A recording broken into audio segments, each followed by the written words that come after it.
Welcome to the second episode of Screen by Screen, a series that takes a look at games that play out one screen at a time.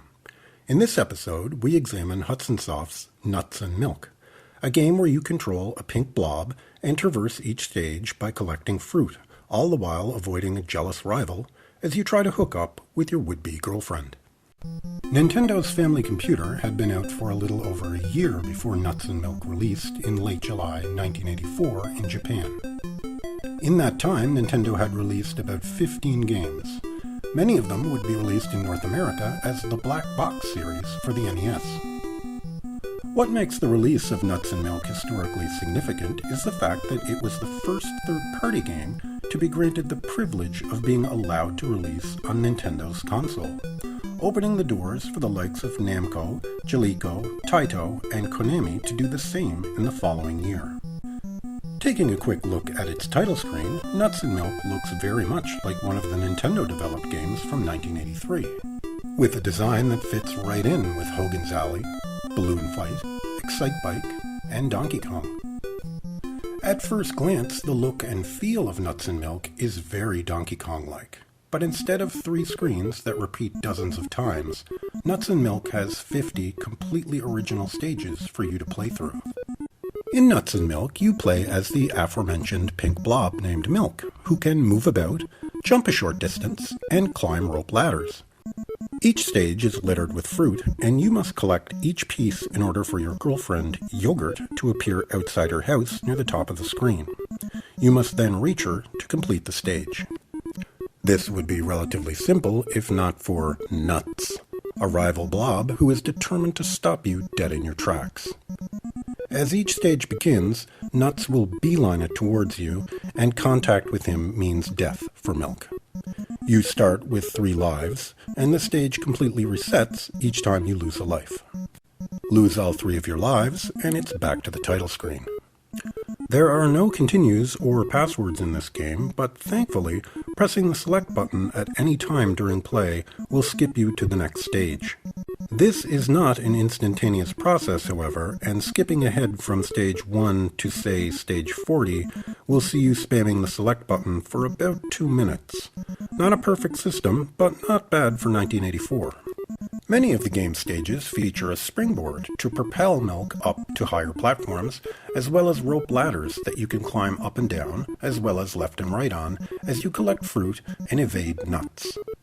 A lot of the later stages also have multiple Nuts characters, making it very difficult to collect all of the fruit and reach Yogurt on 1 life. If you fall from too high up, Milk becomes temporarily stunned, giving Nuts those extra precious seconds to zero in on you. Quickly hitting the jump button a few times wakes Milk up again.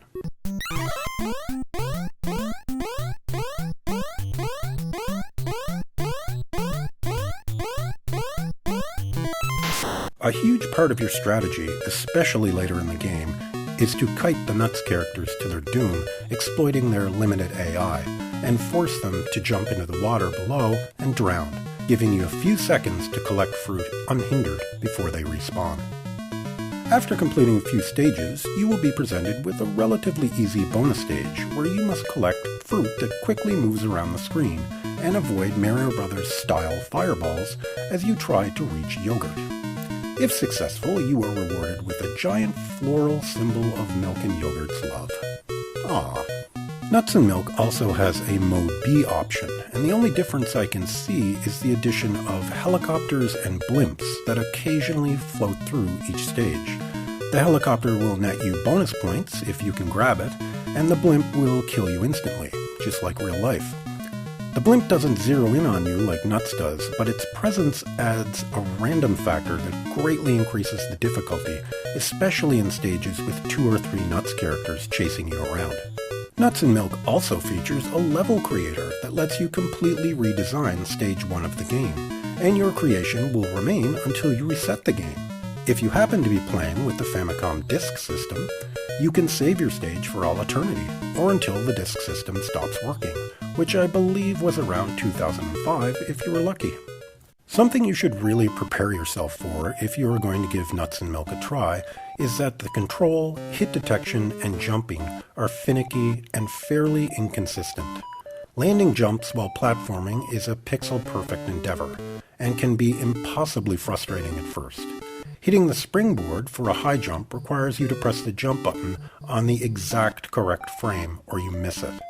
Also, while walking across the top of a rope ladder, you cannot jump to avoid enemies for some reason, which feels cheap and got me killed dozens of times before I finally surrendered to the game and forced myself to learn its odd gameplay. After playing Nuts and Milk, you could easily believe that it was based on an arcade game from the time, which it was not. Hudson Soft seems to have drawn inspiration from many popular arcade and Famicom games while developing Nuts and Milk, and produced a game that feels both new and familiar.